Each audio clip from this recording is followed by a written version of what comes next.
السلام علیکم ورحمۃ اللہ وبرکاتہ۔ نحمدہ ونصلی علی رسولہ الکریم، اما بعد فاعوذ باللہ من الشیطان الرجیم، بسم اللہ الرحمن الرحیم۔ رب اشرح لی صدری ویسر لی امری واحلل عقدۃ من لسانی یفقہوا قولی، رب زدنی علما۔ اللہم فقہنا فی الدین، اللہم انی اسألک ایمانا لا یرتد ونعیما لا ینفد ومرافقۃ محمد صلی اللہ علیہ وسلم فی اعلیٰ جنت الخلد، آمین یا رب العالمین۔ انشاءاللہ آج ہم عائشہ رضی اللہ تعالی عنہا کے حوالے سے نبی صلی اللہ علیہ وسلم کی وفات کے بعد جو آپ کی زندگی ہے اس پر بات کریں گے انشاءاللہ، اس کے بارے میں پڑھیں گے۔ رسول اللہ صلی اللہ علیہ وسلم کی وفات کے بعد ہم سب جانتے ہیں کہ سیدہ عائشہ کے والد ابو بکر صدیق رضی اللہ عنہ خلیفہ بنے، اور اس کے جو خلافت ہے، اس کے بالکل شروع کا جو دور ہے وہ انتہائی ایک ایسا تھا کہ بہت پرابلمیٹک، اور بہت سے ایسے پہاڑوں جتنے فتنے تھے کہ جس میں ایسے لگتا تھا کہ یہ بہت ہی کمزور سا پودا ہے اسلام کا، اور یہ سروائیو کرے گا یا نہیں کرے گا۔ اور سیدہ عائشہ رضی اللہ عنہ فرماتی ہیں کہ اس وقت مسلمان ایسے تھے کہ جیسے چھوٹے چھوٹے بکری کے بچے جو اندھیری بارش والی رات میں بھیگے ہوئے ہوتے ہیں اور سہمے ہوئے ہوتے ہیں، تو اس وقت اللہ تعالیٰ نے میرے والد کے ذریعے سے ان کی جو ساری جمعیت ہے وہ اکٹھی کروائی۔ اور آپ سب جانتے ہیں کہ کس طرح جیش اسامہ کے بارے میں سب کو اختلاف تھا کہ ان کو نہ بھیجا جائے، تو انہوں نے کہا تھا کہ جس لشکر کو اللہ کے رسول صلی اللہ علیہ وسلم روانہ کر چکے ہیں میں اس کو نہیں روکوں گا۔ اور اس میں بہت ہی خیر تھی اس کے اندر کہ ہرقل کو نبی صلی اللہ علیہ وسلم کی وفات کی خبر اور جیش اسامہ کی روانگی کی خبر ایک ہی وقت پہ ملی تھی، تو اس کو سمجھ آ گئی کہ یہ لوگ اپنے نبی صلی اللہ علیہ وسلم کی وفات کے بعد بھی ان کی کوئی کہ پارا پارا نہیں ہوئے، یہ اکٹھے ہیں اور ان کو اتنی ہوش ہے کہ جو لشکر انہوں نے بھیجنا ہے وہ انہوں نے بھیجا ہے۔ تو اس سے ایک جو روب پڑا مسلمانوں کا، اس سے بھی تقویت حاصل کی ہوئی، اور اندرونی جو خلفشار تھا وہ بھی آپ سب کو یاد ہوگا کہ کتنی جو لوگوں نے مانعین زکوٰۃ کتنے اٹھ کھڑے ہوئے تھے، اور اسی طرح سے پھر وہ جو جھوٹے مدعیان نبوت تھے، اور ان سب کے خلاف جو ہیں وہ قتال کرنا اور ان سب کو اس ریبیلین کو کنٹرول کرنا اور واپس لانا سب کو اسلام کے دائرے کے اندر، اور جو ریبیلین میں سے واپس نہیں آ رہے اس ریبیلین میں تو ان کے ساتھ قتال کرنا، ان کو جو بیفٹنگ جو ان کے ساتھ سلوک ہے وہ کرنا، اور یہ سب کچھ آسان نہیں تھا۔ اور یہ وہ وقت ہے کہ جب سیدہ عائشہ رضی اللہ تعالی عنہا کی جو باقی ساتھ کو وائفز تھیں، ازواج مطہرات دیگر، ان سب نے عثمان رضی اللہ عنہ کو سفیر بنا کر بھیجنا چاہا ابو بکر رضی اللہ عنہ کے پاس کہ ہمیں ہماری وراثت دی جائے۔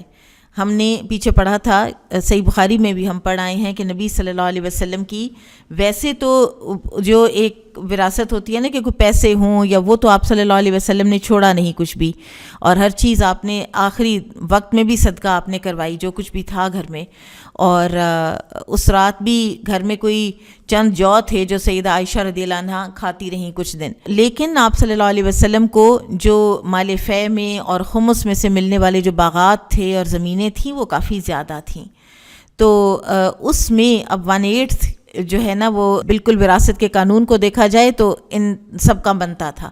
اب یہ جو ازواج مطہرات ہیں اس وقت 9 کی تعداد میں تھیں، ان میں 1/8 تقسیم ہونا تھا، اور آپ سب جانتے ہیں کہ ہاف سیدہ فاطمہ رضی اللہ عنہا نے بھی مانگا تھا، کیونکہ ویسے اگر اس لحاظ سے دیکھا جائے جو وراثت کی تقسیم ہے قرآن میں اس میں ہاف سیدہ فاطمہ کو ملتا ہی ملتا تھا۔ تو اس وقت پھر سیدہ عائشہ رضی اللہ عنہا نے بھی فرمایا تھا، نبی صلی اللہ علیہ وسلم نے فرمایا تھا کہ میرا کوئی وارث نہیں ہوگا اور میرے تمام متروکات صدقہ ہوں گے۔ تو یہ سیدہ عائشہ تھیں یاد کروانے والی، حالانکہ وہ خود ون آف دا بینیفیشریز ہونی تھیں اس سارے چیز کی، تو انہوں نے جب یاد کروایا تو سب کو یاد آیا اور سب نے سیدہ عائشہ کی بات کے ساتھ اتفاق کیا اور پھر نہیں مانگی جائیداد۔ پھر ابو بکر صدیق رضی اللہ عنہ کا جو دور خلافت ہے وہ 2 سال قائم رہا، اور سن 13 ہجری میں ابو بکر رضی اللہ عنہ نے وفات پائی، اور نزا کے وقت سیدہ عائشہ ان کے پاس تھیں، اور اس سے پہلے ابو بکر صدیق رضی اللہ عنہ نے کچھ جائیداد میں سے کچھ حصہ جو ہے وہ الگ سے سیدہ عائشہ کو دے رکھا تھا. واللہ عالم کہ وہ کس سینس میں دیا تھا، لیکن اس وقت اب انہوں نے وہ واپس لیا اور انہوں نے کہا کہ بیٹی تم وہ جائیداد واپس کر دو تاکہ وہ پھر وراثت میں درست طریقے سے تقسیم ہو جائے. تو سیدہ عائشہ رضی اللہ عنہ نے فوراً واپس کر دی. پھر نبی صلی اللہ علیہ وسلم کے حوالے سے ابو بکر صدیق نے بیٹی سے پوچھا کہ ان کے کفن میں کتنے کپڑے تھے. تو عائشہ رضی اللہ عنہ نے عرض کی 3 سفید کپڑے. تو پھر انہوں نے پوچھا کہ رسول اللہ صلی اللہ علیہ وسلم نے کس دن وفات پائی؟ تو عائشہ رضی اللہ عنہ نے عرض کی دوشنبہ کے دن یعنی منڈے. تو دریافت کیا کہ آج کون سا دن ہے؟ تو فرماتی ہیں میں نے کہا کہ منڈے دوشنبہ ہے. فرمایا تو آج شب تک میرا بھی چل چلاؤ ہے، یعنی یہ ان کی خواہش بھی تھی کہ میں اسی دن دنیا سے رخصت ہوں جس دن رسول اللہ صلی اللہ علیہ وسلم رخصت ہوئے. اور اسی طرح سے بہرحال ایک دن آگے پڑا تھا، منڈے کو تو نہیں فوت ہوئے تھے ابو بکر صدیق رضی اللہ عنہ. پھر انہوں نے اپنی چادر دیکھی، اس میں زعفران کے دھبے تھے.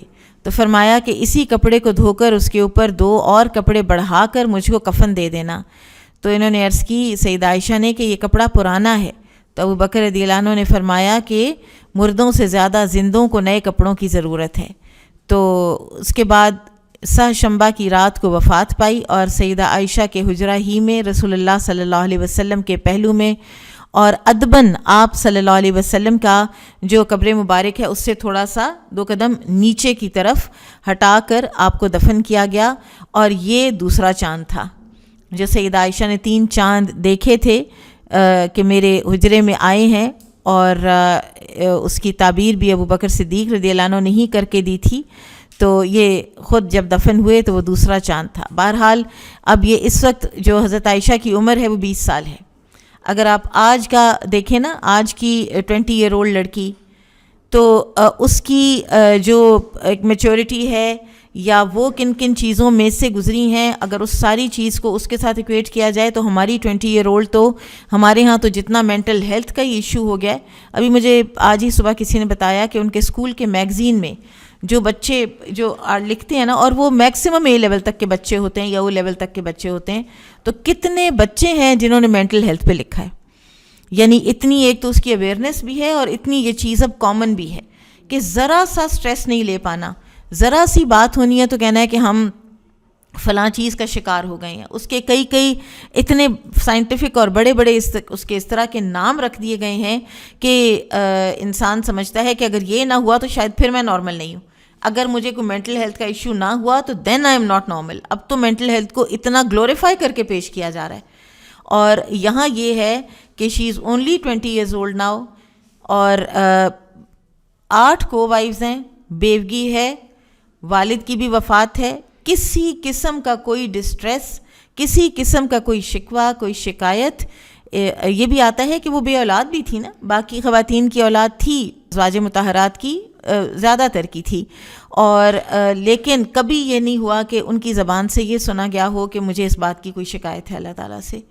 مینشن ہی نہیں کبھی ہوا، کہیں مینشن ہی نہیں ہوا. اتنی کثیر روایات ہیں ان کی احادیث کی، اس کے باوجود کبھی یہ بات مینشن بھی نہیں ہوئی کہ ان کو کبھی اس بات کی تکلیف ہی ہو کہ میرا بچہ نہیں ہے یا میں بے اولاد ہوں.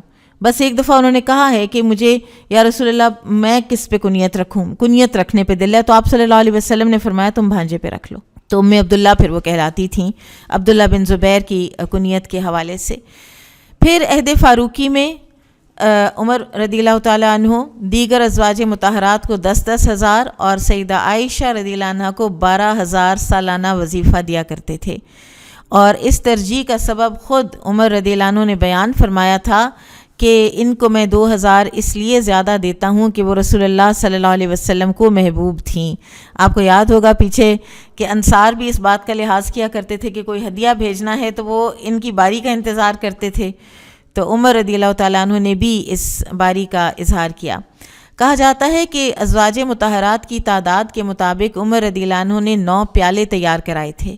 جب بھی کوئی چیز آتی جو ازواج مطہرات میں بھیجنی ہوتی تو ایک پیالے میں کر کے ایک کی خدمت میں بھیج دیتے تھے. تحفوں کی تقسیم میں یہاں تک خیال رکھتے کہ اگر کوئی جانور ذبح ہوتا تو بقول عائشہ رضی اللہ عنہا کے سری اور پایا تک ان کے پاس بھیج دیتے تھے. پھر وہ ایک دن یہ ہوا کہ عراق کی فتوحات میں موتیوں کی ایک ڈبیا ہاتھ آئی تھی، پرلز تھے اس کے اندر، بڑی کوئی بیش قیمت ڈبیا تھی، تو مال غنیمت کے ساتھ وہ بھی آپ رضی اللہ عنہ کے پاس پہنچائی گئی. تو اب ان سب کو موتیوں کی تقسیم میں مشکل پیش آئی، تو عمر رضی اللہ تعالیٰ عنہ نے کہا کہ اگر آپ سب اجازت دیں، یعنی سارے جو حاضرین تھے صحابہ کرام، تو یہ میں ام المومنین عائشہ رضی اللہ عنہ کو بھیج دوں. اب آپ یہ بھی یاد رکھیے کہ امہات المومنین میں عمر رضی اللہ عنہ کی اپنی بیٹی حفصہ بھی موجود ہیں، لیکن جو بھی ایک امتیازی اگر کوئی تھوڑا بہت سلوک ہے بھی تو وہ ان کے ساتھ ہے جو نبی صلی اللہ علیہ وسلم کو زیادہ محبوب تھیں. اپنی بیٹی حفصہ کے لیے تو کبھی کچھ انہوں نے ایسا سوچا ہی نہیں.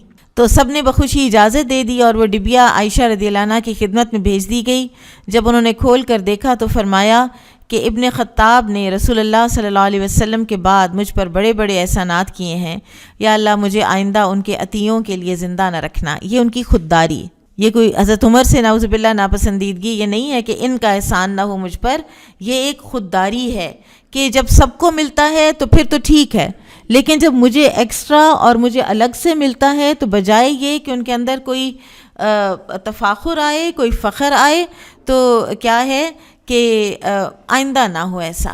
ایک دل میں یہ بھی آ جاتا ہے نا کہ ہو سکتا ہے یہ آتا ہو دل میں کہ دوسری امہات المومنین کو کہیں آزردگی نہ ہو.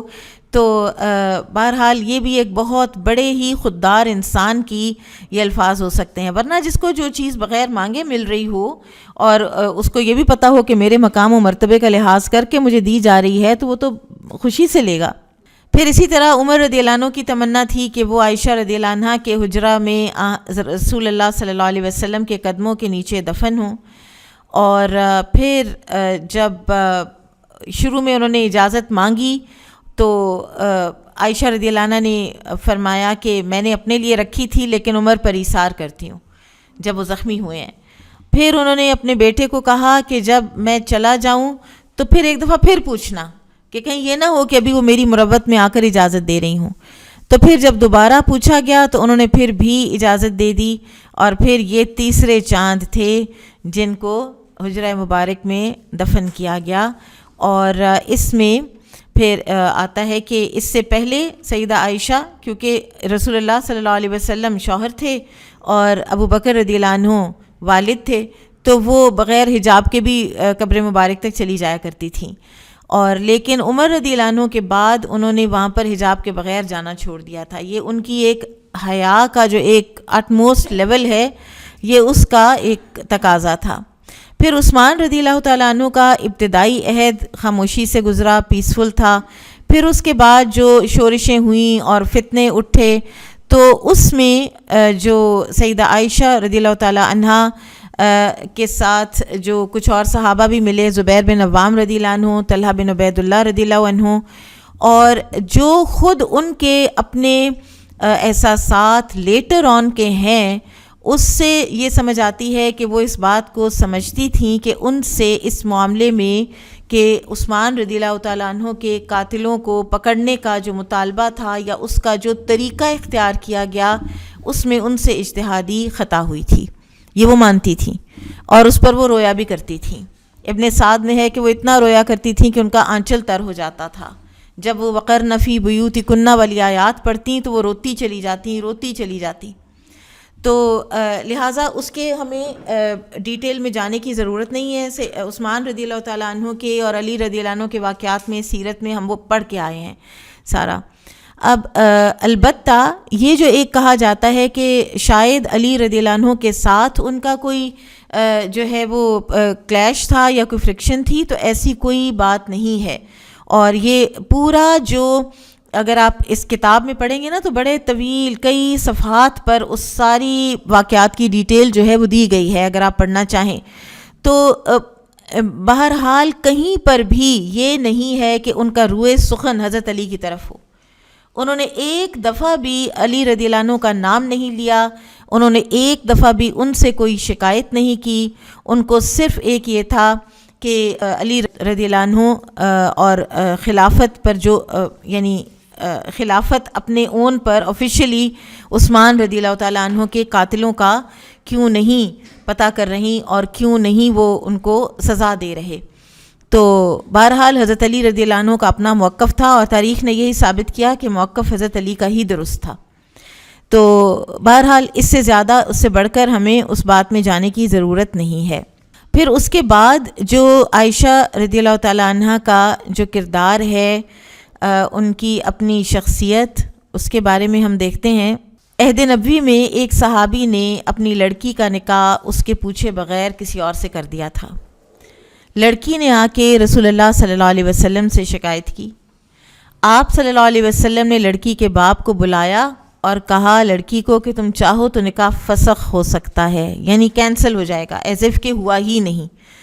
تو لڑکی نے عرض کی کہ یا رسول اللہ صلی اللہ علیہ وسلم، میں اب اس نکاح کو قبول کر لیتی ہوں. میرا مقصد صرف یہ تھا کہ ہماری بہنوں کے ذاتی حقوق کی تو وضاحت ہو جائے، یعنی پتہ تو چلے کہ لڑکی کو حق ہے بھی یا نہیں اپنی پسند ناپسند کے اظہار کا. تو اگر یہ بات اب ثابت ہو گئی ہے تو ٹھیک ہے، اب جہاں میرے باپ نے میرا نکاح کیا ہے میں چلی جاتی ہوں ادھر ہی، لیکن یہ بات ثابت تو ہونی چاہیے نا.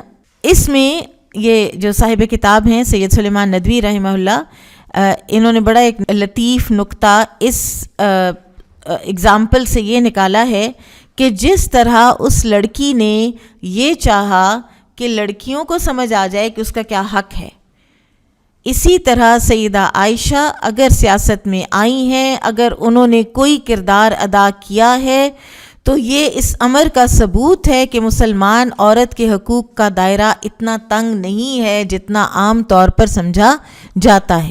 انہوں نے پوری کی پوری آرمی لیڈ کی ہے، اور آپ کی آرمی میں زبیر بن عوام، طلحہ بن عبید اللہ، عبداللہ بن زبیر، ان جیسے جلیل القدر لوگ اور صحابہ موجود تھے. کسی نے اس وقت کے لوگوں میں سے بھی اس بات پہ اعتراض نہیں کیا کہ یہ ایک خاتون ہو کر کہاں سے کہاں جا رہی ہیں. وہ موقف تھا جو لوگوں کا فرق ہو سکتا ہے، ڈفرینس آف اوپینین ہو سکتا ہے، لیکن یہ کہ سیدہ عائشہ کیوں لیڈ کر رہی ہیں آرمی کو، اس پر کسی نے اعتراض نہیں کیا.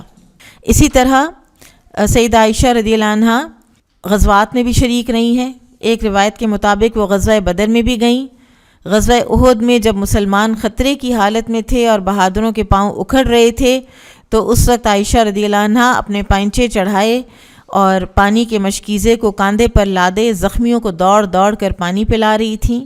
غزوہ خندق میں اگر آپ کو یاد ہو کہ جب مسلمان عورتیں اور بچے محصور ہوئے تھے اور مرد حضرات سارے کے سارے خندق کے اس پار اور پہرے داری بھی کر رہے تھے اور انتہا کا وہ ایک سخت وقت تھا، تو ایسے میں یہ تنہا قلعے سے نکلیں یہ دیکھنے کے لیے کہ میں ذرا سمجھ تو کروں کہ یہاں کیا ہو رہا ہے. انتہا کی دلیر تھیں، بہت بہادر تھیں.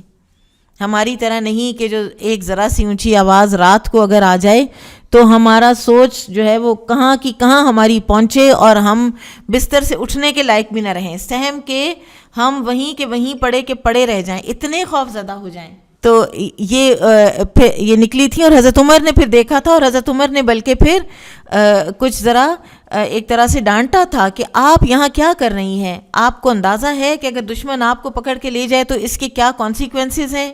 یعنی ایک طرح سے انہوں نے یہ فرمایا. تو کہتی ہیں کہ عمر بولے تو مجھے یہ تھا کہ اب زمین پھٹے تو میں اس کے اندر سما جاؤں، سمجھ نہ آئے کہ اب میں کیا کروں. اتنی دیر میں طلحہ بن عبید اللہ آئے اور انہوں نے جب اتنا دیکھا تو انہوں نے کہا آج ڈانٹ ذرا کچھ زیادہ ہی نہیں ہو گئی عمر. تو بہرحال پھر ان کو واپس بھیجا گیا. لیکن یہ ہے کہ یہ انتہائی دلیر تھیں، ڈرتی نہیں تھیں بالکل بھی. جس طرح انہوں نے رسول اللہ صلی اللہ علیہ وسلم کی قبر مبارک اور ساتھ پھر شیخین کی قبروں کے ساتھ باقی کے ساری زندگی گزاری ہے، 48 سال گزارے ہیں.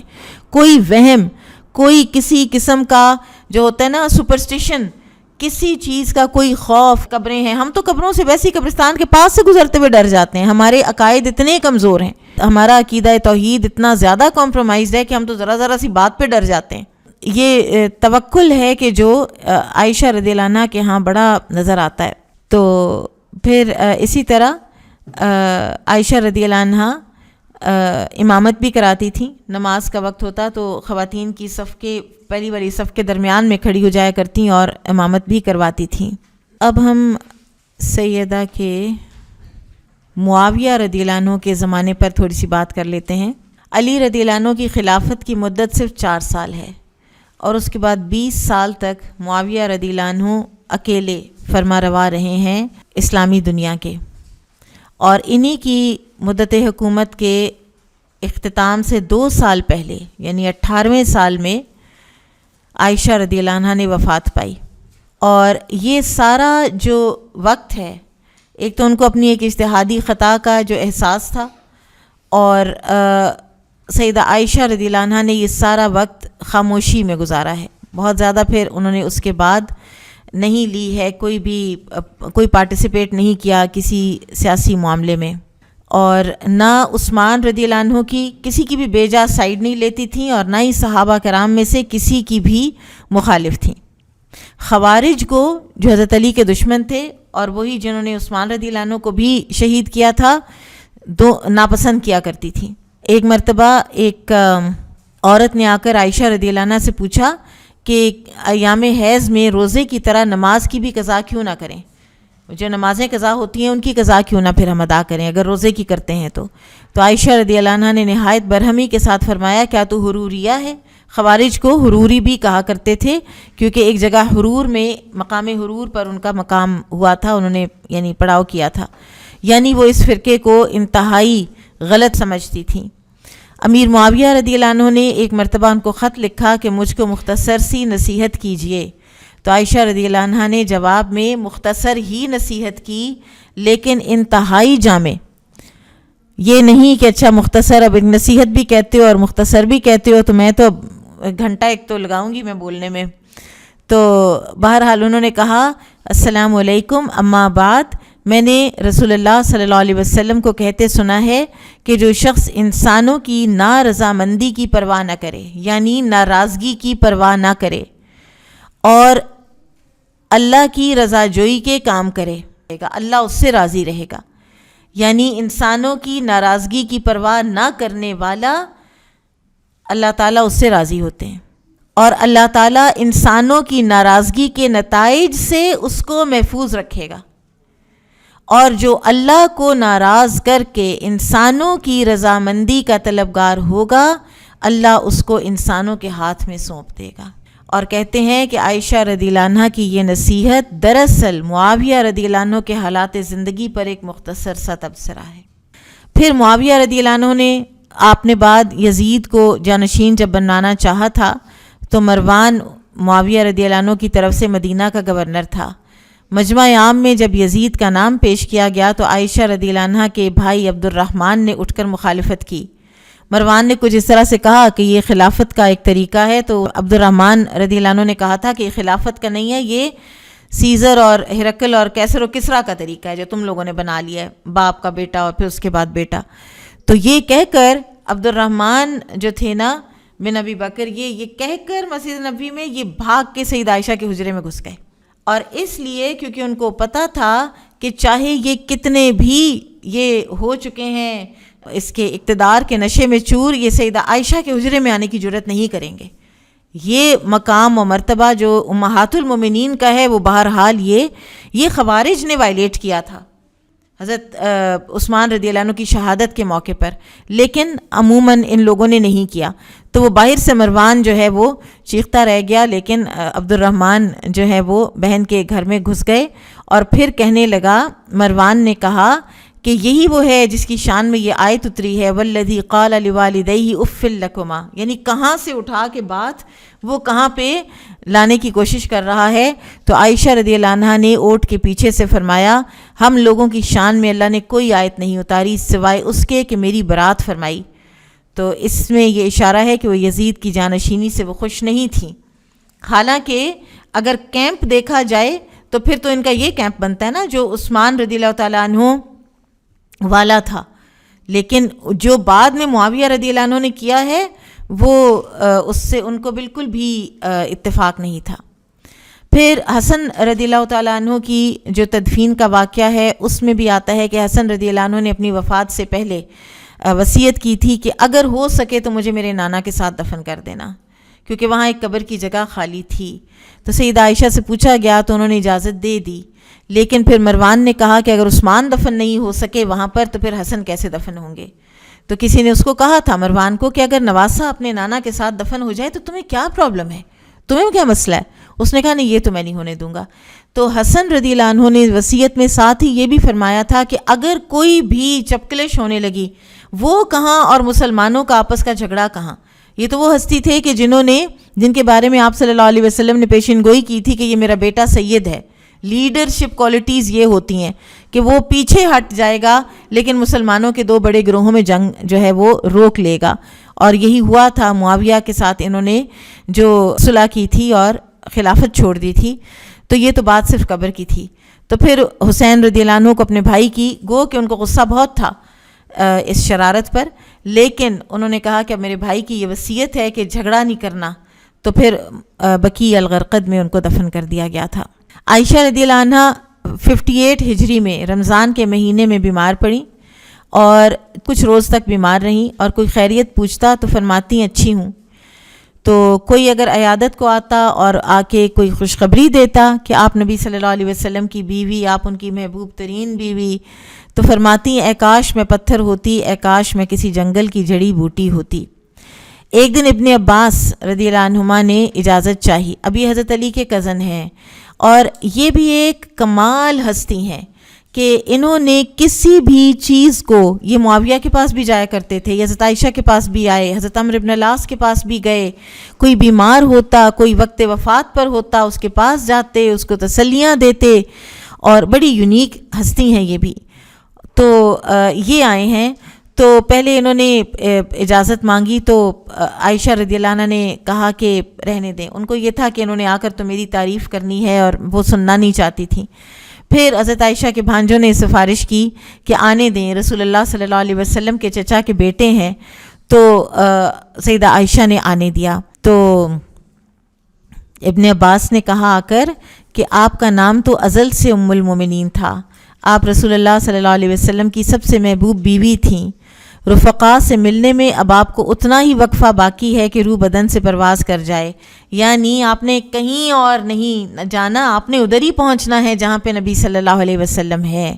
سبحان اللہ، کسی دنیا سے جاتے ہوئے انسان کو کوئی خوشگمانی اللہ تعالیٰ سے دے کر بھیجنا، کوئی امید دے کر بھیجنا، یہ کتنا ضروری ہے، اور ہمیں اپنے عباس سے یہ چیز سیکھنی چاہیے۔ میں ابھی کچھ دن پہلے شیخ عثیمین کا ایک کال پڑھ رہی تھی کہ اللہ تعالیٰ سے خوب خوب حسن ظن رکھا کرو اور خوب خوب نیک فعل لیا کرو، یعنی ہر چیز میں یہ آپٹیمزم ڈھونڈا کرو، کہیں نہ کہیں اللہ قبول کر لیں گے، جہاں جہاں اللہ تعالیٰ نے چاہا اللہ تعالیٰ قبول کر لیں گے، بہرحال نقصان تو نہیں ہوگا نا، اور اللہ سے سوء ظن کا تو نقصان ہی نقصان ہے۔ بہرحال تو انہوں نے یہ بات فرمائی، اور پھر فرمایا کہ اللہ نے آپ ہی کے ذریعے تیمم کی اجازت فرمائی، آپ کی شان میں قرآن کی آیات نازل ہوئیں جو اب ہر محراب و مسجد میں شب و روز پڑھی جاتی ہیں۔ تو عائشہ رضی اللہ عنہ فرماتی ہیں چھوڑو ابن عباس، مجھے اپنی تعریف سے معاف رکھو، مجھے یہ پسند تھا کہ میں تو ہوتی ہی نہ۔ پھر اپنے مرض الموت میں وصیت کی کہ مجھے رسول اللہ صلی اللہ علیہ وسلم کے حجرے میں دفن نہ کیا جائے، میں نے ایک جرم کیا ہے، یعنی وہ جو اجتہادی ایک خطا تھی، اور اللہ تعالیٰ، میں کئی دفعہ سوچتی ہوں اور آپ انشاءاللہ اس سے اگری کریں گے کہ سیدہ عائشہ کا زندگی کا ایک یہ جو پارٹ ہے حضرت عثمان کی شہادت کے بعد والا ایک جو چند دن ہیں، اس کو اللہ تعالیٰ نے کیسے وائپ آؤٹ کیا ہے، ان کی جو احادیث کی خدمت ہے اور جو ان کی دین کی خدمت ہے اس کے ذریعے سے۔ آپ کو اگر آپ کا عقیدہ درست ہے، اگر آپ اہل السنہ والجماعہ والے عقیدے پر ہیں، تو سیدہ عائشہ کا نام سنتے ہی آپ کو کبھی بھی کوئی جنگ جمل اور ان چیزوں کے خیال نہیں آتے، آپ کو ان کی دین کی خدمت کا خیال آتا ہے۔ یہ اللہ تعالیٰ ہے کہ کسی کی کون سی بات کو ہائی لائٹ کر دے اور کون سی بات کو بیک گراؤنڈ میں لے جائے۔ تو سیدہ عائشہ رضی اللہ عنہ کی بہرحال خدمات ہیں دین کے لیے، اور ان سے انحراف تو کوئی کر سکتا ہی نہیں ہے۔ بہرحال ان کو خود کو جو ایک ہوتا ہے انسان کو کہ اپنی کسر نفسی میں اور ہیوملٹی میں انہوں نے کہا کہ میں نے ایک جرم کیا ہے، مجھے دیگر ازواج مطہرات کے ساتھ بقیع الغرقد میں دفن کرنا، اور رات ہی کو مجھے دفن کر دیا جائے، صبح کا انتظار نہ کیا جائے۔ کسی نے عرض کی کہ آپ رسول اللہ صلی اللہ علیہ وسلم اور ابو بکر رضی اللہ عنہ کے ساتھ دفن ہوتی تو بہتر تھا۔ فرمایا اگر ایسا ہو تو پچھلا عمل جاتا رہے اور نیا شروع کروں، یعنی پھر تو میں کوئی نئے عمل کروں اور میں پھر اس کی ایلیجبل ہو جاؤں تو پھر میں وہاں دفن ہوں، واللہ عالم۔ بہرحال 58 ہجری رمضان کی 17 تاریخ 13 جون 687 کامن ارا تھا کہ وطر کے بعد، نماز وطر کے بعد رات کے وقت وفات پائی۔ تو کچھ جیسے شور اٹھتا ہے کسی کی وفات پر تو گھر والوں کا، تو انصار اپنے گھروں سے نکل آئے۔ جنازے میں اتنا ہجوم تھا کہ لوگوں کا بیان ہے کہ رات کے وقت اتنا مجمع کبھی نہیں دیکھا گیا۔ بعض روایتوں میں ہے کہ عورتوں کا حروش دیکھ کر روز عید کے ہجوم کا دھوکہ ہوتا تھا۔ سلمہ رضی اللہ عنہا نے جب ان کی وفات کی خبر سنی تو فرمایا عائشہ کے لیے جنت واجب ہے کہ وہ رسول اللہ صلی اللہ علیہ وسلم کی سب سے پیاری بیوی تھیں۔ پھر اسی طرح ایک اور روایت میں آتا ہے کہ انہوں نے یہ کہا تھا کہ اللہ ان پر رحمت بھیجے کہ اپنے باپ کے سوا وہ آپ صلی اللہ علیہ وسلم کو سب سے زیادہ محبوب تھیں۔ اب اس سے بڑی گواہی اور کیا کس کی ہو سکتی ہے کہ جو ایک اسی مرتبے اور مقام کی نبی صلی اللہ علیہ وسلم کی زندگی میں وہی مرتبہ اور مقام رکھنے والی خاتون دے رہی ہیں۔ ابو ہریرہ ان دنوں مدینہ کے قائم مقام حاکم تھے، انہوں نے نماز جنازہ پڑھائی۔ آپ کے بھانجوں اور بھتیجوں قاسم بن محمد بن ابی بکر، عبداللہ بن عبد الرحمن بن ابی بکر، عبداللہ بن عتیق، عروہ بن زبیر، عبداللہ بن زبیر یعنی بھتیجوں اور بھانجوں نے قبر میں اتارا۔ حسب وصیت بقیع الغرقد میں دفن ہوئی اور مدینہ میں اس دن قیامت برپا تھی۔ لوگ اتنے اپسیٹ تھے، اتنے پریشان تھے کہ حرم نبوت کی ایک اور شمع بجھ گئی۔ مسروق ایک تابعی ہیں اور یہ حضرت عائشہ کے بڑے خاص شاگرد تھے، اور یہ اتنے حضرت عائشہ کے ساتھ ان کا وہ تھا ایک استاد شاگرد والا جو ایک رشتہ ہے کہ یہ ابو عائشہ کہلانے لگ گئے تھے۔ تو کہتے ہیں کہ اگر ایک بات کا مجھ کو خیال نہ ہوتا تو ام المومنین کے لیے میں ماتم کا حلقہ قائم کرتا۔ اور کون سی بات جس کا خیال نہ ہوتا کہ ماتم سے رسول اللہ صلی اللہ علیہ وسلم نے منع کیا ہے۔ ایک مدینہ کے رہنے والے سے کسی نے پوچھا تھا ایک مرتبہ کہ عائشہ رضی اللہ عنہا کی وفات کا غم اہل مدینہ نے کتنا کیا؟ انہوں نے جواب دیا جس کی وہ ماں تھیں سبھی کو ان کا غم تھا، یعنی ہر مسلمان کو ان کا غم تھا۔ عائشہ رضی اللہ عنہا نے اپنے کچھ ترکہ چھوڑا تھا جن میں ایک جنگل بھی تھا۔ جنگل میننگ زمین تھی جو ملی ہوئی تھی ان کو، ان کی جائیداد کا حصہ تھی، اور وہ ان کے بعد کیونکہ ان کی اولاد تو تھی نہیں تو ان کی بہن اسما رضی اللہ عنہا زندہ تھیں، تو یہ اسما کے حصے میں آیا تھا۔ تو معاویہ رضی اللہ عنہ نے اس کو 1,00,000 درہم میں خریدا اور پھر اسما رضی اللہ عنہ سے خریدا تھا، اور اسما رضی اللہ عنہ نے یہ کثیر رقم اپنے بھانجوں بھتیجوں میں تقسیم کر دی تھی۔ اور ایک اور جگہ پہ آتا ہے کہ معاویہ رضی اللہ عنہ نے آفر کیا تھا تو انہوں نے کہا تھا مجھے نہیں بیچنی، اور بیچے بغیر وہ زمین ہی بانٹ دی تھی اپنے بھانجوں اور بھتیجوں کے اندر۔ پھر سیدہ عائشہ کی جیسا کہ ہم نے بات کی کہ اپنی کوئی اولاد نہیں تھی، اور انہوں نے اپنے بھانجے عبداللہ بن زبیر کے نام سے اپنی کنیت نبی صلی اللہ علیہ وسلم ہی کے حکم پر رکھی تھی۔ اور یہ وہی بھانجے ہیں کہ جو مسلمان جب ہجرت کر کے مکہ سے مدینہ آئے ہیں تو یہود نے یہ مشہور کر دیا کہ ہم نے ان پہ جادو کر دیا ہے اور ان کے ہاں تو بچہ پیدا ہی نہیں ہوتا اب۔ تو اس وقت یہ اس کے بعد پیدا ہونے والے پہلے بچے تھے، اور ان کو نبی صلی اللہ علیہ وسلم نے ہی تحنیک بھی کی تھی، اور یہی اپنی خالہ سے اپنی ماں سے بھی بڑھ کر پیار کیا کرتے تھے۔ پھر اسی طرح سے سیدہ عائشہ اپنے آغوش میں کسی نہ کسی یتیم اور یتیم لڑکیاں جو ہیں وہ اپنے پاس رکھا کرتی تھیں۔ ابھی کچھ دن پہلے ہم نے حدیث میں پڑھا ہے کہ ایک وہ یتیم بچی جو سیدہ عائشہ کے حجرے میں پرورش پا رہی تھی، تو انہوں نے بھی روایت کی ہے سیدہ عائشہ سے۔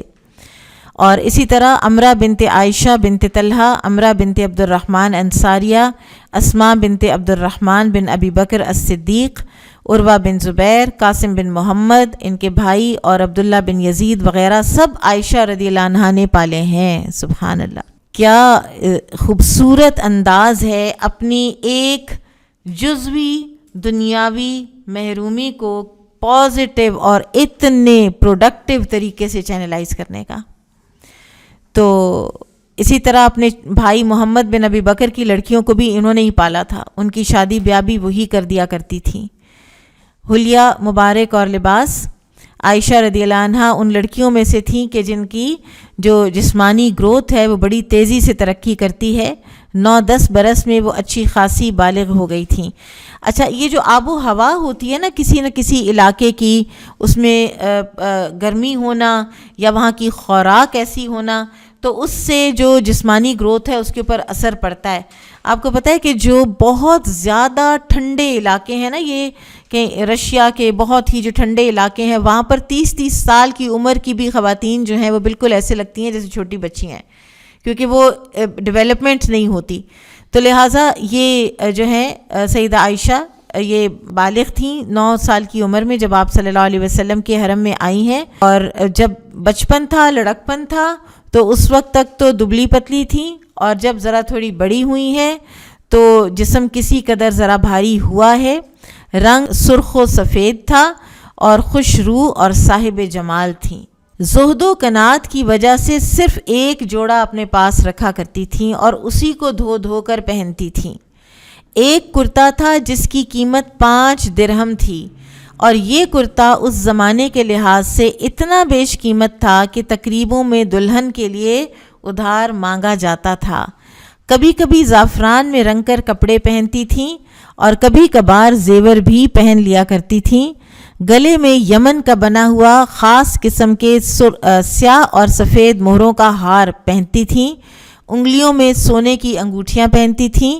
ایک مرتبہ ایک تابعی جو غالباً ابھی بالغ نہیں تھے اور آپ صلی اللہ علیہ وسلم کے بعد جو سیدہ عائشہ حج کیا کرتی تھیں اور آپ کا خیمہ لگتا تھا اور یہ سب ان سے پڑھنے آتے تھے، تو کہتے ہیں میں نے جھانک کے دیکھا تھا تو سیدہ عائشہ نے گلابی رنگ کا ایک جبہ پہنا ہوا تھا یا کرتا، اور اوپر کالا دوپٹہ تھا.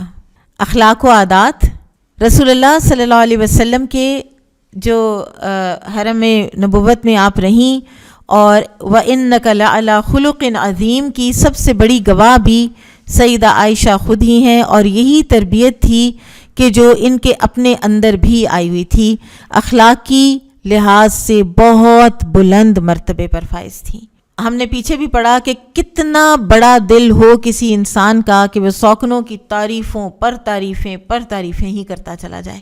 نہایت سنجیدہ تھیں، بہت زیادہ. جیسے یہ ہنسی مذاق جو ہوتا ہے نا، یہ انسان کی شخصیت کو ذرا تھوڑا مار کرتا ہے.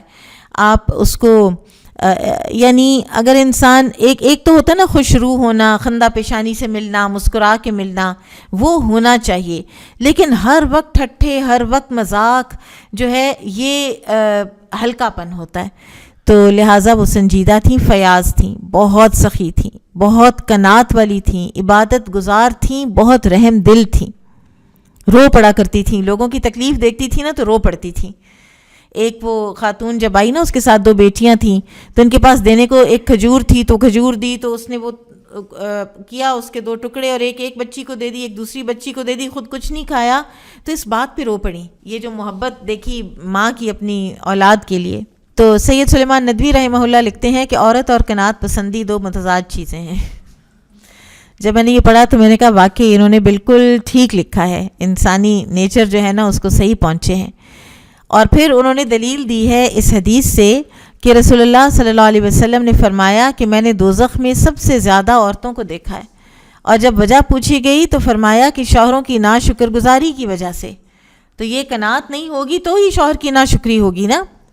لیکن عائشہ رضی اللہ تعالی عنہا میں شکر گزاری اللہ کی بھی اور شوہر کی بھی، وہ دونوں جمع ہیں، دونوں موجود ہیں. جس فقر و فاقہ اور غربت سے انہوں نے اپنی ازدواجی زندگی بسر کی ہے وہ ہم پیچھے ذکر بھی کرائے ہیں کہ ایک مرتبہ انہوں نے کہا کہ مسجد نبوی میں چراغ نہیں جلتے تھے. تو وہ عروہ بن زبیر تھے بھانجے، جنہوں نے پوچھا تھا کہ اماں کیوں نہیں پھر چراغ جلتے تھے؟ اماں جان تو چراغ جلا لینے تھے نا بیچ میں تیل ڈال کے. تو انہوں نے کہا بھانجے تیل ہوتا تو ہم کھا نہ لیتے، ہم پی نہ لیتے. پہلے تو وہ خوراک کے لیے کام آ جاتا نا اگر وہ ہوتا تو، لیکن پھر بھی کوئی شکایت کبھی زبان پر نہیں لائیں. بیش بہا لباس، گراں قیمت زیور، عالی شان عمارت، لذیذ نعمتیں، رنگا رنگ کھانے پینے، ان میں سے کوئی چیز اپنے شوہر کے گھر میں ان کو حاصل نہیں ہوئی. اور یہ اس وقت بھی حاصل نہیں ہوئی جب کہ وہ دیکھ رہی تھیں کہ فتوحات کا خزانہ سیلاب کی طرح ایک طرف سے آتا ہے اور ایک طرف کو نکل جاتا ہے، اور یہ صرف دیکھتی رہ جاتی ہیں کہ یہ آیا اور یہ گیا. اپنے ہاتھ ایک درہم ایک دینار بھی نہیں آتا تھا، کبھی بھی ہوس نہیں کی. رسول اللہ صلی اللہ علیہ وسلم کی وفات کے بعد ایک مرتبہ انہوں نے کھانا طلب کیا اور پھر فرمایا کہ میں کبھی بھی اب سیر ہو کر جب بھی میں کھاتی ہوں تو مجھے ساتھ رونا آتا ہے. یعنی کبھی ایسا نہیں ہوا کہ میں نے سیر ہو کے کھانا کھایا ہو اور مجھے رونا نہ آیا ہو. تو ایک شاگرد نے پوچھا کہ کیوں؟ تو فرمایا مجھے وہ حالت یاد آ جاتی ہے جس میں رسول اللہ صلی اللہ علیہ وسلم نے دنیا کو چھوڑا. اللہ کی قسم دن میں 2 دفعہ کبھی بھی سیر ہو کر آپ نے روٹی اور گوشت نہیں کھایا. پھر اسی طرح سے انصار کی خواتین یا کوئی بھی خواتین جب نبی صلی اللہ علیہ وسلم کی خدمت میں کوئی ضرورت لے کر آتیں تو اکثر ان کی مدد اور سفارش بھی رسول اللہ صلی اللہ علیہ وسلم کے حضور کر دیا کرتی تھیں. اور ایک مرتبہ زینب بنت جہش رضی اللہ عنہا سے نبی صلی اللہ علیہ وسلم ناراض ہو گئے تھے کہ جب انہوں نے کہا تھا کہ میں اس یہودیہ کو اپنا اونٹ کیوں دوں، یعنی صفیہ رضی اللہ عنہ کا اونٹ جو ہے وہ بیمار پڑ گیا تھا تو زینب رضی اللہ عنہ کے پاس 2 تھے، یہ حج کے سفر کی بات ہے. تو نبی صلی اللہ علیہ وسلم اس موقع پر ناراض ہوئے سیدہ زینب سے اور کچھ عرصے کے لیے ان سے بات کرنی چھوڑی. تو سیدہ زینب کس کے پاس آئیں؟ عائشہ رضی اللہ عنہ کے پاس کہ مجھے رسول اللہ صلی اللہ علیہ وسلم سے معافی لے دو. آپ دیکھیں کہ وہ جو ایک سطحی لیول کے اوپر کوئی جو اختلافات یا چیزیں تھیں نا، ہارٹ آف ہارٹ میں سب کو پتہ تھا کون کس مقام پر ہے. اور ان کو یہ بھی پتہ تھا سیدہ زینب کو کہ عائشہ اتنی سنسیئر ہیں کہ یہ میری سفارش کر دیں گی. نہ سیدہ زینب نے اس وقت کو موقع کو کیش کیا واقعہ عفق کے موقع پر، اور نہ سیدہ عائشہ نے کہ یہ موقع ہے، ٹھیک ہے زینب سے ناراض ہیں تو رہیں ناراض. نہیں، انہوں نے سب سے بڑا تحفہ دیا ان کو کہ اگر تم کرا دو گی تو میں اپنی باری تمہیں دوں گی، ایک دن کی باری میری تم لے لینا. اور باریاں ان لوگوں کے لیے کتنی قیمتی ہوتی تھیں. جیسی ان امہات المومنین نے رسول اللہ صلی اللہ علیہ وسلم کی ہے نا قدر شناسی، وہ بھی سیکھنی چاہیے. تو بہرحال سیدہ عائشہ نے پھر اس دن اپنا زعفران لگایا. رسول اللہ صلی اللہ علیہ وسلم نے جب دیکھا تو آپ نے فرمایا عائشہ تمہاری تو باری کا دن نہیں ہے. تو سیدہ عائشہ نے عرض کی کہ یہ تو اللہ کا فضل ہے جسے چاہے دے. اور اس طرح انہوں نے سیدہ زینب سے رسول اللہ صلی اللہ علیہ وسلم کی صلح کروائی تھی. اور یہ آپ کی وفات سے چند مہینے پہلے کی بات ہے، ذوالحجہ میں یہ واقعہ ہوا ہے اور ربیع الاول میں تو آپ کی وفات بھی ہو گئی ہے. پھر رسول اللہ صلی اللہ علیہ وسلم کی اطاعت ہر وقت اسی میں کوشاں رہتی تھی، کبھی آپ کی کسی بات کو ٹالتی نہیں تھیں. اور رسول اللہ صلی اللہ علیہ وسلم کے قرابت داروں کا بھی اتنا خیال کرتی تھیں کہ ان کی بھی کوئی بات نہیں ٹالتی تھیں. ایک مرتبہ عبداللہ بن زبیر ان کو بھیجا کرتے تھے جب وہ خلیفہ رہے ہیں ایک پارٹ آف اسلامک ورلڈ کے، تو وہ سیدہ عائشہ کو خالہ کو بھیجا کرتے تھے ہدیہ، تو وہ اسی وقت سارے کا سارا خیرات کر دیتی تھیں. تو ایک دن انہوں نے کہا کہ خالہ کو اب کچھ نہیں بھیجنا، یہ تو ایک دم سارے کا سارا خیرات کر دیتی ہیں. تو عائشہ رضی اللہ عنہا کو کسی نے بتا دیا کہ عبداللہ نے یہ کہا ہے، تو ناراض ہو گئیں. انہوں نے قسم کھا لی کہ عبداللہ سے تو اب کبھی بات ہی نہیں کرنی، اتنا ان کو برا لگا. تو اب عبداللہ بن زبیر کو تو کسی پل چین ہی نہیں تھا کہ خالہ ناراض ہو گئی ہیں، اب میں کیا کروں، منتیں ترلے. لیکن سیدہ عائشہ جو ہے نا انہوں نے نہیں مانا. بالآخر انہوں نے کس سے سفارش کرائی؟ رسول اللہ صلی اللہ علیہ وسلم کے ننھیالی رشتہ داروں سے. تو جب انہوں نے سفارش کی تو پھر انکار نہ کرتے بنی. اور پھر اس کے بعد ایک خوبصورت سا وہ بھی واقعہ ہے کہ 2 صحابہ ساتھ آئے، انہوں نے کہا کہ اماں جان ہم اندر آ جائیں، تو انہوں نے کہا آ جاؤ. تو ساتھ ہی عبداللہ بن زبیر بھی تھے، تو پھر انہوں نے کہا کہ ہم سارے آ جائیں. اب ان کو تو نہیں پتہ تھا کہ عبداللہ بن زبیر بھی ہیں، تو انہوں نے کہا سارے آ جاؤ. اس طرح عبداللہ بن زبیر اندر گئے اور لپٹ گئے خالہ سے، اور پھر وہ بھی روئے اور یہ بھی روئیں. اور پھر کسی نے یہ یاد بھی کرایا. اس سے یہ بھی پتہ چلتا ہے کہ کتنا بڑا بھی انسان کسی علم کے مرتبے پر فائز ہو تو بھول لاحق ہو جاتی ہے. تو کہ قسم کا تو کفارہ ہے، اور 3 دن سے زیادہ آپ کسی سے قطع تعلق کر ہی نہیں سکتی. پھر اس قسم کا بھی کفارہ ویسے تو بہت ہے نا، نامنل کفارہ ہے قسم کا، یعنی اور پھر وہ انہوں نے بہت زیادہ دیا تھا، کئی انہوں نے پھر غلام آزاد کیے تھے اس ایک قسم کے کفارے میں بھی۔ غیبت کو بالکل پسند نہیں کرتی تھیں، کسی کی برائی نہیں کرتی تھیں۔ ان کی جو احادیث روایت کردہ ہیں ہزاروں کی تعداد میں ہیں، لیکن کہیں پر کسی انسان کی توہین، کسی انسان کی غیبت، کسی انسان کی برائی، میکسیمم جو انسان کے اوپر ایک چیز ہوتی ہے وہ اس کی سوکنوں کی ہوتی ہے، لیکن ان کے بھی فضائل و مناقب کا ہی ذکر کرتی تھیں۔ حسان بن ثابت کو صرف اتنا کہا کہ ہاں لیکن تم ایسے نہیں ہو، جب انہوں نے بعد میں آ کر تو معذرت بھی کی اور ساتھ شعر بھی پڑھا کہ وہ بھولی بھالی عورتوں پر تہمت نہیں لگاتی۔ ایک طرح سے ان کو یہ تھا کہ میں تو ایسا نہ نکلا، میں تو کر بیٹھا یہ، تو ان کو واقعہ کی یاد آیا تو صرف اتنا فرمایا کہ لیکن تم ایسے نہیں ہو۔ تو کچھ لوگ حضرت حسان کو برا کہنا چاہتے تھے حضرت عائشہ کے سامنے، یا یہ کہ آپ ان کو کیوں اب اتنی عزت دیتی ہیں، انہوں نے تو واقعہ عفق میں کیا جو کیا، تو فرماتی تھیں کہ ان کو برا مت کہو، سختی سے روکا، ان کو برا مت کہو کہ یہ رسول اللہ صلی اللہ علیہ وسلم کی طرف سے مشرک شاعروں کو جواب دیا کرتے تھے۔ ایک دفعہ ایک آدمی کا ذکر چل نکلا تو آپ نے اس کے بارے میں کوئی بات کہی جو اس کو اچھا نہیں، یعنی اس کے بارے میں تھا، تو لوگوں نے کہا کہ ام المومنین اس کا تو انتقال ہو گیا، تو یہ سن کر فوراً ہی اس کی مغفرت کی دعا مانگی۔ سب نے پوچھا کہ ابھی تو آپ نے اس کو اچھا نہیں کہا اور ابھی آپ اس کی مغفرت کی دعا مانگتی ہیں؟ تو جواب دیا کہ رسول اللہ صلی اللہ علیہ وسلم کا ارشاد ہے کہ مردوں کو بھلائی کے سوا یاد نہ کیا کرو۔ احسان قبول کرنے کو زیادہ اچھا نہیں سمجھتی تھیں اور خوددار تھیں۔ اس میں وہی آپ مثال یاد کر لیجئے حضرت عمر کی، ان کو موتیوں کی ڈبیا بھیجنے والی۔ پھر اسی طرح ایک شخص تھا عبداللہ بن عامر، یہ عرب کا ایک بڑا رئیس تھا، تو اس نے بھی ایک دن عائشہ رضی اللہ عنہا کو کچھ روپے اور کپڑے بھیجے۔ تو پہلے تو ان کو یہ ہوا کہ میں یہ واپس کر دوں، میں نہ لوں، اور کہ ہم کسی کی کوئی چیز قبول نہیں کرتے، لیکن پھر آپ صلی اللہ علیہ وسلم کا ایک فرمان یاد آ گیا تو واپس لے لیا، یعنی کسی کا سنسیریٹی سے دیا ہوا ہدیہ تحفہ لے لینا چاہیے۔ خود ستائی سے پرہیز، اپنے منہ سے اپنی تعریف پسند نہیں کرتی تھیں۔ اچھا، یہ ایک بہت بڑی دل کی بیماری ہے کہ جو انسانوں کو لاحق ہو جاتی ہے کہ اپنی زبان سے اپنی تعریف کرنا بہت ہی ان کو آسان ہوتا ہے۔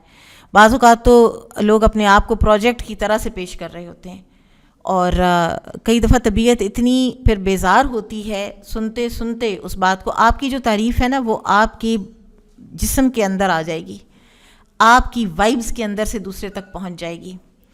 میں ابھی کچھ دن پہلے استاذہ جی کی ایک بڑی ہی قریبی ان کی ایک اسسٹنٹ سے میں ملی، ان کی بڑی اچھی شاگردہ اور سب، تو وہ کہتی ہیں کہ میں جب استاذہ کی اسسٹنٹ بنی تو انہوں نے مجھے نا 2 باتیں کہیں۔ انہوں نے کہا کہ اگر تم نے میرے ساتھ رہنا ہے نا تو تم نے نا ایک تو یہ کہ تہجد کا اہتمام کرنا ہے، کبھی نہیں چھوڑنی، تہجد نہیں چھوڑنی، اور دوسرے تم نے اپنی پرسنل ہائیجین کا بہت خیال رکھنا ہے، کیونکہ تمہاری جو وائبز ہوں گی نا وہ مجھ تک پہنچیں گی، اور میں نہیں چاہتی کہ کوئی نیگیٹو وائبز مجھے کسی سے پہنچیں۔ جب میں یہ کام کر رہی ہوں تو میرے ارد گرد کا بندہ نیگیٹو وائبز والا نہیں ہونا چاہیے۔ تو انسان کی وائبز ہوتی ہیں، اور وہ وائبز اس کو خود دوسرے کو بتانے کی ضرورت نہیں ہے، وہ اب اس بچی کو کسی کو بتانے کی ضرورت نہیں ہے کہ وہ تہجد گزار ہے، اس کے چہرے کے اوپر لکھا ہوا ہے، اس کے عمل میں، اس کی باڈی لینگویج میں، اور یہ چیزیں جو ہے نا یہ بڑی سینسیٹیو معاملے کی ہوتی ہیں کہ آپ اپنی نیکی کو چھپائیں، وہ خوشبو کی طرح پھیل جائے گی، اور اگر آپ خود اس کا پرچار کرنے بیٹھ جائیں گے تو وہ اس کی خوشبو ختم ہو جائے گی، وہ پھیکی پڑ جائے گی اور اس کے اثرات ختم ہو جائیں گے۔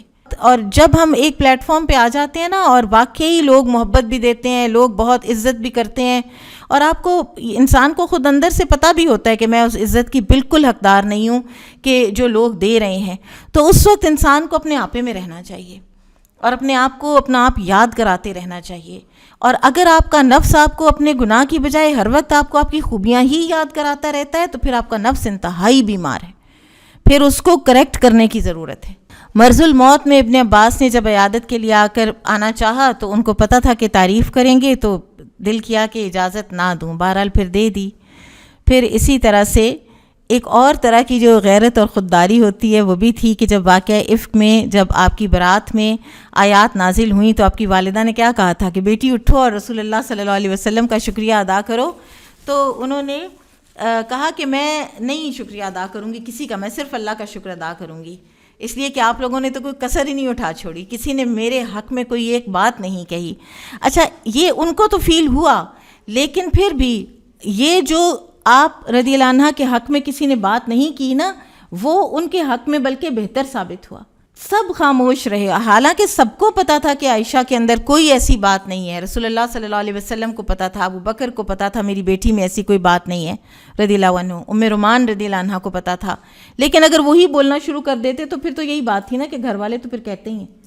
اس معاملے کو اتنا صاف ستھرا رکھا گیا اور اتنی خاموشی اختیار کی گئی کہ اینڈ میں جب وہ آیات آئیں تو وہ ایک دم ایسے ہر کسی کی آنکھیں جو ہے نا وہ کھل گئیں.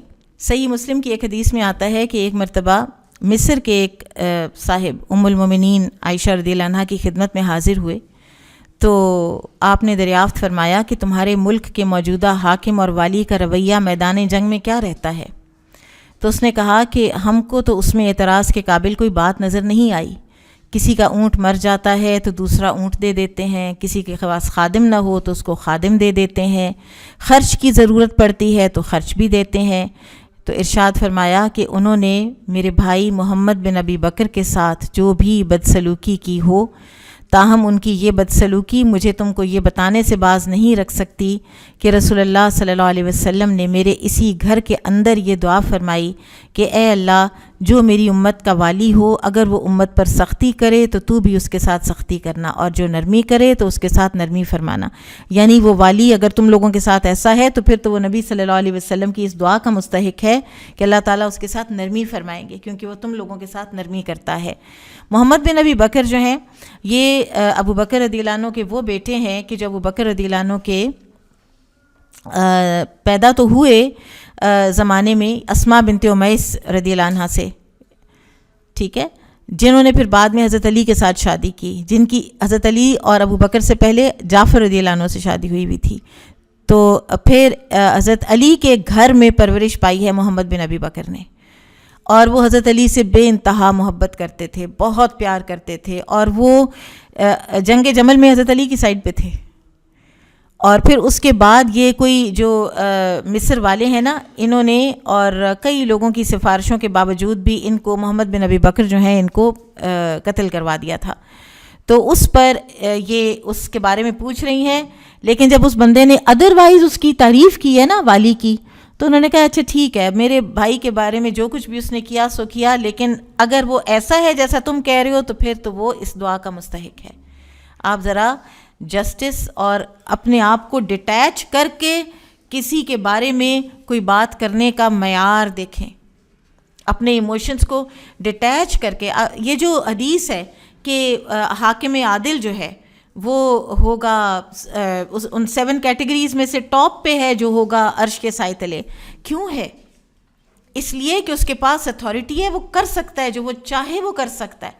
وہ ایک وقت کبھی کبھی انسان کے اوپر اتھارٹی کا اس کے اوپر اتنا آتا ہے کہ وہ سب کچھ کر سکتا ہوتا ہے, جیسے فرعون کے اوپر آیا, نمرود کے اوپر آیا, لیکن وہی وقت ذوالقرنین کے اوپر بھی آیا.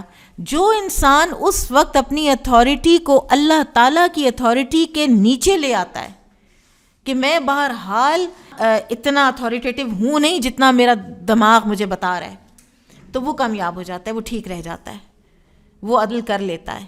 اور یہ صرف یہ نہیں ہے کہ آپ کسی اگر مسند پر ہوں, آپ کسی حکومت کے والی ہوں, یا آپ گورنر ہوں, یا آپ جج ہوں, یہ ہر انسان کا ہوتا ہے, یہ والدین کا بھی ہوتا ہے, یہ والدہ کا بھی ہوتا ہے. وہ بچوں کے ساتھ کیا کرتی ہے, کئی والدائیں اپنے بچوں پہ اتنا ظلم کرتی ہیں, اتنی سختی کرتی ہیں, اور صرف اس لیے کہ وہ اتھارٹیٹیو ہوتی ہیں, اور صرف اس لیے کہ وہ بچے اس وقت ان کی رعایا ہوتے ہیں.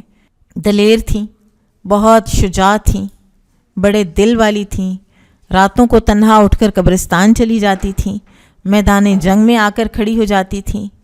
غزوہ احد, خندق, بدر سب کی بات ہم کر چکے. انتہا کی فیاض تھیں. عبداللہ بن زبیر ان کے بھانجے کہتے ہیں کہ میں نے ان 2 خواتین سے زیادہ فیاض کسی کو نہیں دیکھا, عائشہ اور ان کی جو بہن اسما، یعنی ایک ان کی والدہ تھیں، ایک ان کی خالہ تھیں رضی اللہ عنہما. تو اب دونوں بہنوں کا نا طریقہ فرق تھا. عائشہ رضی اللہ عنہ جمع کرتی تھیں، اور جب ایک سبسٹینشیل اماؤنٹ اکٹھا ہو جاتا تھا تو پھر کسی کی مدد کر دیا کرتی تھیں. اسما رضی اللہ عنہ روز کے روز جو آتا تھا، تھوڑا ہے زیادہ ہے جو کچھ ہے وہ ساتھ کے ساتھ دے دیا کرتی تھیں. اکثر مقروض رہتی تھیں اور ادھر ادھر سے قرض لے لیا کرتی تھیں. لوگ عرض کرنے لگے کہ آپ کو قرض کی کیا ضرورت ہے؟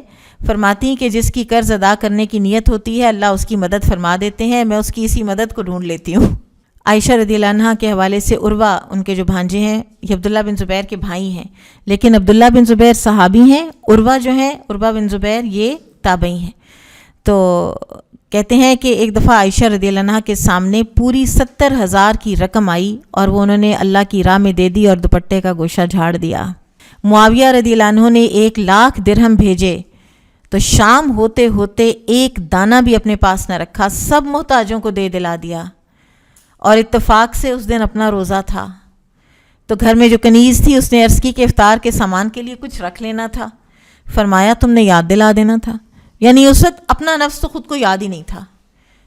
اب کیوں کہہ رہی ہو جب تم نے اس وقت یاد نہیں کرایا؟ بس اب ٹھیک ہے، ہو گیا جو ہو گیا. اسی قسم کا ایک اور واقعہ ہے کہ ابن زبیر عبداللہ بن زبیر رضی اللہ عنہ نے ایک دفعہ 2 بڑی تھیلیوں میں 1,00,000 کی رقم بھیجی تو انہوں نے اس کو پکڑا اور بانٹنا شروع کر دیا. اور اس دن بھی روزے سے تھیں، روزہ بہت رکھتی تھیں. شام ہوئی تو لانڈی سے افطار لانے کو کہا تو اس نے عرض کی کہ ام المومنین اس رقم سے ذرا سا گوشت افطار کے لیے نہیں منگوا سکتی تھیں؟ تو فرمایا اب ملامت نہ کرو، تم نے اس وقت کیوں نہیں یاد دلایا. پھر ایک اور واقعہ اسی طرح کا پیش آیا کہ روزے سے تھیں، گھر میں ایک روٹی کے سوا کچھ نہ تھا. کوئی مانگنے والی سائلہ آئی تو اس کو روٹی پکڑا دی اور اس نے کہا کہ شام کو آپ افطار کس چیز سے کریں گی؟ تو فرمایا یہ تو دو نہ، اس کو شام کو دیکھی جائے گی. اور شام ہوئی تو کسی نے بکری کا سالن ہدیتاً بھیج دیا. تو کنیز سے کہا دیکھو یہ تمہاری روٹی سے بہتر اللہ نے مجھے بھیج دیا ہے. سبحان اللہ. اللہ تعالیٰ سے بہت ڈرتی تھیں، بہت نرم دل تھیں، عبادت میں بہت دل لگتا بھی تھا اور عبادت نہ کر پانے پر پھر رو پڑتی تھیں. حج کے موقع پر جب ان کو پیریڈز ہو گئے، اور وہ بھی اللہ تعالیٰ کی ظاہر ہے کہ ایک حکمت تھی اور اللہ تعالیٰ کو امت پر احسان تھا. یہ وہ لوگ ہیں کہ جن کے اپنے پرسنل فزیکل واقعات امت کے لیے بہتری بنے کہ یہاں پہ اگر پیریڈز آ گئے تو پھر ایک عورت جو ہے وہ ایسے موقع پر کیا کرے.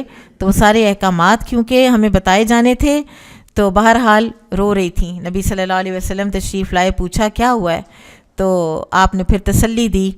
اور اسی طرح ایک مرتبہ دجال کا خیال کر کے اس طرح روئیں کہ یعنی بہت روئیں. جنگ جمل کی شرکت کا واقعہ آتا تو پھوٹ پھوٹ کر روتی تھیں.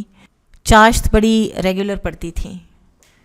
چاشت کی توفیق اللہ سے مانگنی چاہیے، اور خاص طور پر اس کو نا سست لوگوں کی تہجد بھی کہا گیا ہے، تہجد آف دا لیزی، کہ جو یہ علماء نے کہا ہے کہ جو لوگ رات کو، اور ہر انسان کا فزیکل سیلف فرق ہوتا ہے نا، ٹھیک ہے، توفیق بہرحال اللہ کی طرف سے ہوتی ہے. کسی کی نیند گہری ہو، کسی کی ہلکی ہو، کچھ بھی ہو، توفیق اللہ ہی دینے والا ہوتا ہے.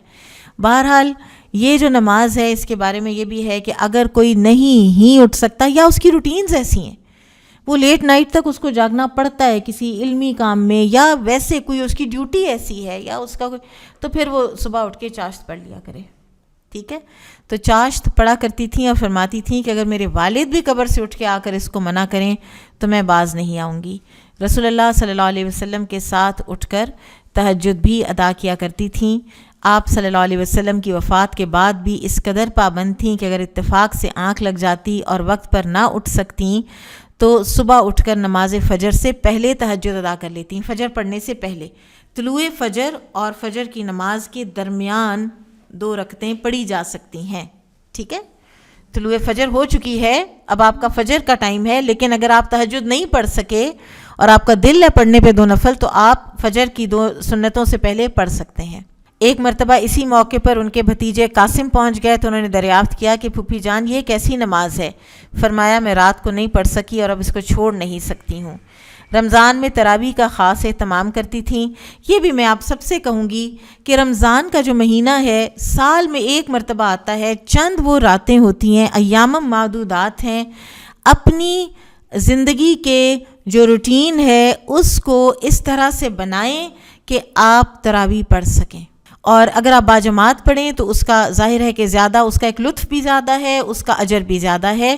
ذکوان نام کا ایک غلام تھا جو کہ پڑھنا جانتا تھا، وہ امام ہوتا تھا، سامنے قرآن رکھ کر پڑھا کرتا تھا، حافظ نہیں تھا، اور آپ مقتدی ہوتی تھیں، اکثر روزے رکھا کرتی تھیں اور حج کی شدت سے پابند تھیں۔ کوئی ایسا سال بہت کم گزرا ہے نبی صلی اللہ علیہ وسلم کی حیات طیبہ کے بعد کہ جس میں انہوں نے حج نہ کیا ہو۔ اور ایک جو سال ہے حضرت عمر کے آخری زمانے کا، جب امہات المومنین نے یہ درخواست بھیجی حضرت عمر کو کہ ہمیں حج کروا دیا جائے، تو عثمان رضی اللہ عنہ اور عبد الرحمن بن عوف رضی اللہ عنہ کی مائیت میں تمام امہات المومنین کو ایک دفعہ پھر یہ آفیشلی حج بھی حضرت عمر نے کروا دیا تھا، ورنہ سیدہ عائشہ اپنے اون پر ہر سال جاتی رہی ہیں، اور وہاں آپ کا خیمہ لگتا تھا، اور وہاں پہ آپ پھر کیا کرتی تھیں، حدیث کی اور قرآن کی اور دین کی اور اسلام کی آپ تعلیم دیا کرتی تھیں۔ چھوٹی چھوٹی معمولی باتوں کا بھی بڑا لحاظ کرتی تھیں، جن باتوں سے منع کیا گیا ہو اس سے پرہیز کرتی تھیں۔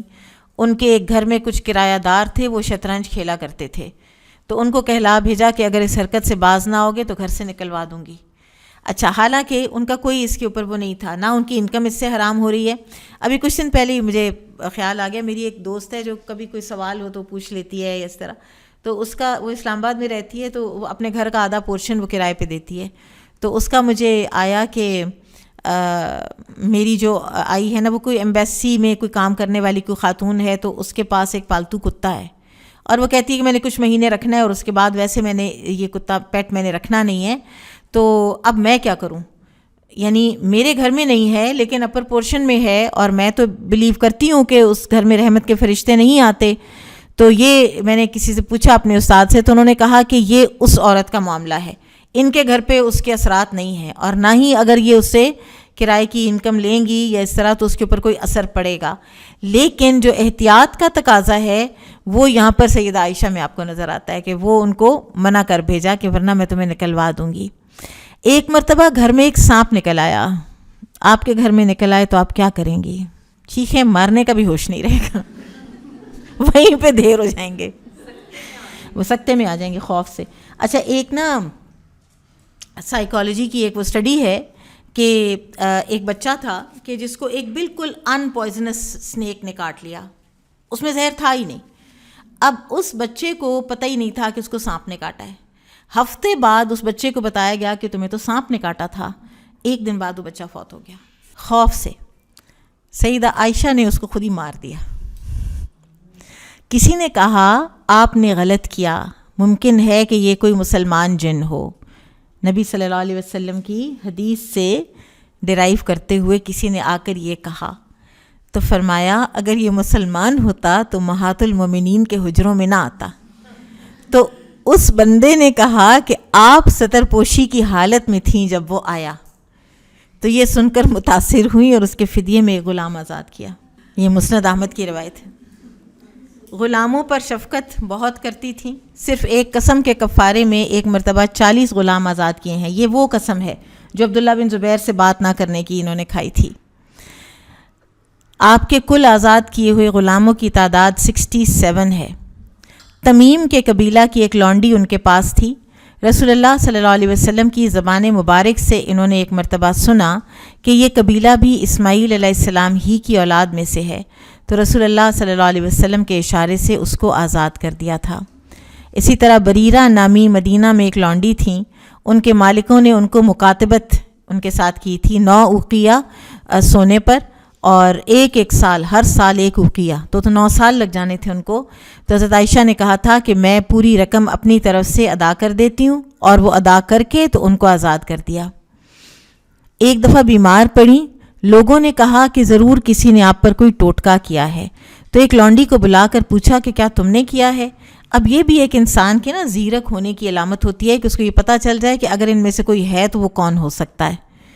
اسی پرٹیکولر کو بلا کر تو پوچھا تو اس نے اقرار کر لیا. تو پوچھا کہ کیوں؟ بولی تاکہ آپ جلد دنیا سے رخصت ہو جائیں تو میں جلد چھوٹ جاؤں. تو حضرت عائشہ نے کیا کیا؟ حضرت عائشہ نے بڑی ہی اس کو عجیب اور اچھوتی سزا دی. انہوں نے کہا کہ اس کو کسی شریر کے ہاتھ بیچ ڈالو اور اس کی قیمت سے دوسرا غلام خرید کر آزاد کر دو. چنانچہ ایسا ہی کیا گیا کہ جو یہ کر سکتی ہے کہ وہ کسی کی جان کے درپے ہو جائے تو اس کو آزاد نہیں ہونا چاہیے، وہ تو خرابی کرے گی، اور اس کو کسی رحم دل مالک کے پاس بھی نہیں ہونا چاہیے. اچھا، ایک اور بڑی مجھے معاشرتی لحاظ سے ایک بڑی دلچسپ بات جو ہے وہ نظر آئی کہ فقراء کی حسب حیثیت اعانت کیا کرتی تھیں. یعنی اگر کوئی ایسے طبقے کا آدمی ہے کہ فقیر ہے اور کچھ مانگنے آیا ہے، 2 لقموں کا بھی محتاج ہے، تو اس کو اسی طرح دے دیتی تھیں. لیکن اگر ذرا کوئی ایسا ہوتا کہ جو اپنے لباس اور چال وغیرہ سے، چہرے مہرے سے پتہ چل جاتا ہے تو عزت دار معلوم ہوتا، تو اس کو بٹھا کر کھانا کھلایا اور پھر اس کو رخصت کیا. تو لوگوں نے عرض کی کہ ان دونوں آدمیوں کے ساتھ 2 قسم کے برتاؤ کیوں کیے؟ تو فرمایا کہ رسول اللہ صلی اللہ علیہ وسلم کا ارشاد ہے کہ لوگوں کے ساتھ ان کے حسب حیثیت برتاؤ کرنا چاہیے. پردے کا بہت خیال رکھتی تھیں. آیت حجاب کے بعد تو یہ تاکیدی فرض ہو گیا تھا. جن طالب علموں کا اپنے یہاں بے روک ٹوک آنا جانا رکھنا چاہتی تھیں تو رسول اللہ صلی اللہ علیہ وسلم کی ایک خاص حدیث کے مطابق اپنی کسی بہن یا بھانجی سے ان کو دودھ پلوا دیتی تھیں اور اس طرح ان کی رضائی خالہ یا نانی بن جاتی تھیں.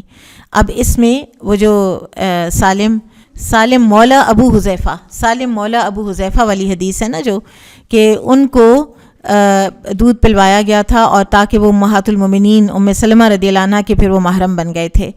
اب یہ دودھ پلانا جو ہے یہ چمچ یا پیالے سے بھی ہو سکتا ہے پہلی بات، اور اس میں تھوڑا ان کے ساتھ اختلاف تھا. باقی امہات المومنین کو سیدہ ام سلمہ اس سے اختلاف کرتی تھیں. ان کو یہ ہوتا تھا کہ بالغ کوئی جو رضاعت ہے وہ بس یہ ایکسیپشنل کیس تھا جو سالم کے لیے نبی صلی اللہ علیہ وسلم نے کروایا تھا، ورنہ یہ ہر کسی کے ساتھ نہیں ہو سکتا. تو سیدہ عائشہ فرماتی تھیں کہ جب ایک کے ساتھ ہوا ہے تو باقیوں کے ساتھ بھی کیا جا سکتا ہے. تو یہ ان کا اجتہاد تھا. بہرحال دیگر جو فقہاء علماء ہیں وہ کہتے ہیں کہ اس کو روٹین نہیں بنانا چاہیے. اور اسی طرح اسحاق تابعی نابینا تھے. وہ خدمت میں حاضر ہوئے تو عائشہ رضی اللہ عنہا نے ان سے پردہ کیا. وہ بولے کہ مجھ سے کیا پردہ، میں تو آپ کو دیکھتا نہیں. فرمایا تم مجھے دیکھتے نہیں تو میں تو تم کو دیکھتی ہوں نا. چلیں آج ہم اتنا ہی پڑھیں گے انشاءاللہ. سبحانک اللہم و بحمدک اشہد ان لا الہ الا انت استغفرک و اتوب الیک.